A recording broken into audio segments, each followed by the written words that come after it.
Welcome everybody to Linux Academy. My name is Terry, and over this course we will be covering all things Linux, introduction to installation and setup.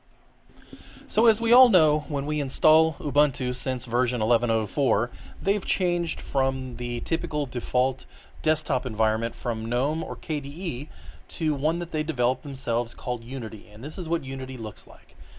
Most of the videos at Linux Academy are recorded on a Unity desktop just because that's the simplest one to record from, that the most people are familiar with, that they clearly identify with Ubuntu.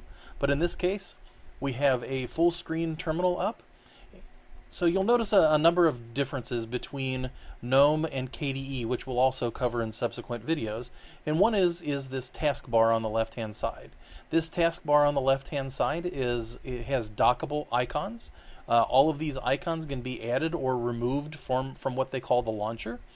And it exists on the left side, and it only can exist on the left side. We can adjust some of the settings, which we'll show. There's also a traditional start menu, which is much like the GNOME 2 start menu that was either at the top of the screen or the bottom of the screen with the GNOME foot icon. But in this case, it brings up what are called lenses. Now, lenses for Unity are it's a start menu that is fully searchable but not necessarily customizable. So I can do a search for all applications, for example, that are internet, and unless you opt out of it during installation, it will connect to Amazon and other internet resources or third-party partners by Canonical that will suggest items that you might be able to log in and buy. I suggest, for privacy reasons, turning this off, and we'll go over that when we talk about Unity customization. So now that we've got Unity up and we're logged in, we'll look at a number of the icons that are installed here. Amazon is installed by default. I'm going to unlock that from the launcher, and you'll see that that simply goes away, and we're going to unlock this one from the launcher as well. I would leave the system settings and perhaps Unity 1 or Ubuntu 1.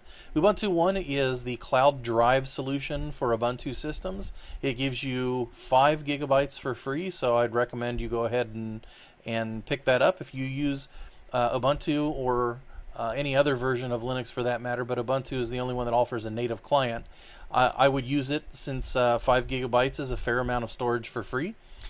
I will warn you that although it has a client for Mac OS X and Windows, that the one on Windows, which is written in Python, I have had terrible experiences with it updating and keeping my file systems in sync across multiple clients. So take that for what you will. You'll see that the Ubuntu Software Center is an icon on the menu by default, and it looks just like we've shown in the past.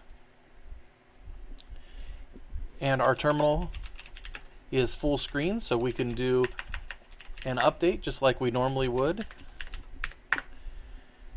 And all in all, Ubuntu has taken a lot of flack for the development of Unity. In all actuality, most of that's died down because Unity is largely stable and usable, whereas when it was introduced, it had all kinds of performance issues, as well as it was such a radical departure from the GNOME and KDE desktops that people had grown to use and love on previous distributions. So almost like anything that's changed, there are a lot of people that are less comfortable with change than not. So they've taken a lot of slack, a lot of grief for it, but I don't mind Unity at all. Actually, I prefer KDE, and you'll see that when we go over the customization and installation of KDE.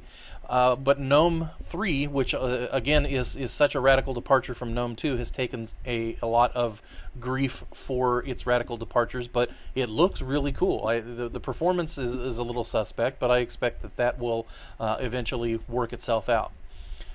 Again, if you want to add items to the launch bar on the side, it's as easy as dragging and dropping it from the lens.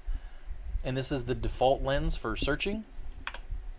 Again, what it will come up with, if you want to see all of the applications, you can simply choose the applications that are on the system. And anytime that you want to search for anything, so let's search for we'll search for Libre. That'll tell you everything that has Libre in the title. If we do a search for Amazon, we'll get Amazon, the application, and then a whole bunch of Amazon gift card suggestions, one-click suggestions, Amazon books, etc. So again, Unity is the default desktop for Ubuntu 11.04 and later. The start button, so to speak, uses what are called lenses, and there are a number of different lenses that you can install for different things, for different focuses, and we'll talk about some of that during Unity customization. And you can add and remove items. It's called locking or unlocking them from the launcher. That's all there is for a quick overview for the Unity desktop. My name is Terry for Linux Academy, brought to you by Pinehead TV.